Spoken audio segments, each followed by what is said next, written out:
Olá, meninos e meninas! Iremos iniciar hoje a nossa primeira aula de noções da eletricidade e eletrônica.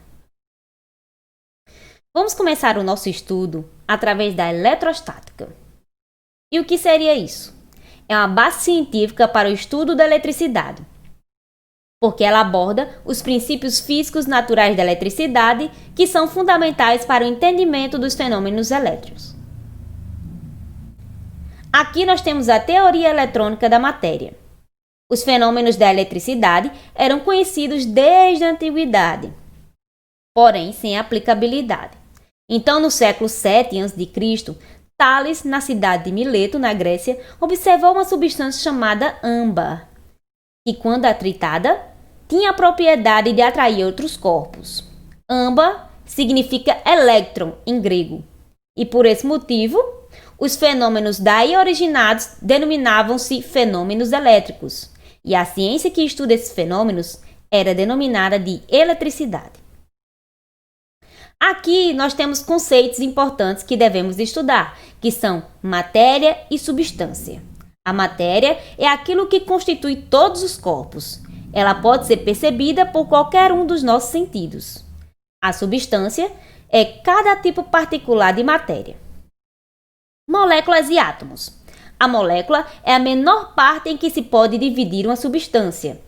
Elas são constituídas por átomos e o número de átomos que compõem uma molécula varia de acordo com a substância. Aqui no exemplo que eu trouxe para vocês, eu trouxe a molécula da água, certo? Que é a menor quantidade de água que pode existir. No caso dessa molécula, que é formada por H2O, encontramos 3 átomos. Carga elétrica. Ela é representada pela letra Q em maiúsculo. Existem 2 tipos de cargas elétricas, as positivas e as negativas. Os portadores de cargas elétricas são partículas elementares que constituem os átomos, que podem ser elétrons e prótons. Então, os átomos são compostos de um núcleo e uma coroa eletrônica. No núcleo, aqui como na imagem a gente pode perceber, que ficam os prótons e os nêutrons, e na coroa fica o elétron. Os prótons possuem carga positiva, os elétrons carga negativa, e o nêutron não possui carga. Aqui nós temos conceitos de que são condutores e isolantes. Os condutores, os elétrons livres, existem em grande número nos materiais que também podem ser chamados de bons condutores de eletricidade. Já nos isolantes, os elétrons livres não existem ou praticamente não existem. Aqui nós temos exemplos desses 2 materiais que são bons condutores e isolantes.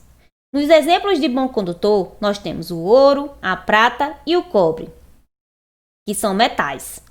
Exemplos de materiais isolantes, nós temos a madeira, o vidro, porcelana, papel e borracha.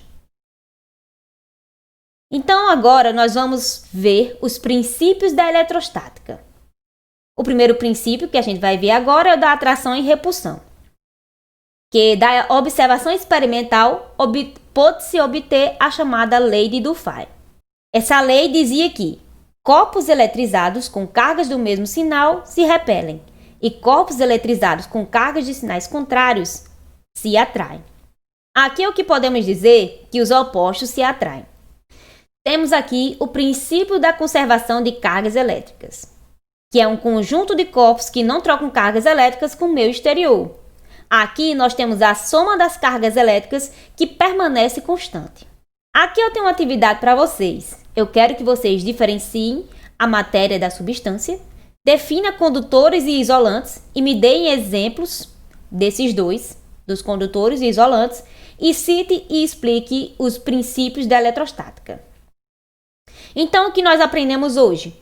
Nós iniciamos o nosso estudo através da eletrostática, onde vimos a sua definição, vimos a teoria eletrônica da matéria, com conceitos importantes, como, por exemplo, o que é uma matéria, o que é uma substância, o que é uma molécula, um átomo, a carga elétrica,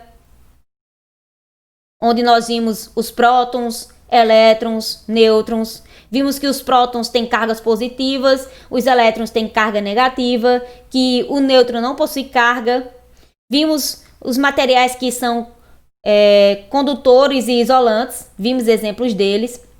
Vimos que o ouro, prata e cobre são exemplos de materiais condutores e a borracha é um exemplo do isolante. Vimos também os princípios que podem ser de atração e repulsão e da conservação de cargas elétricas. Aqui temos as referências. Por hoje é só. Até a próxima aula.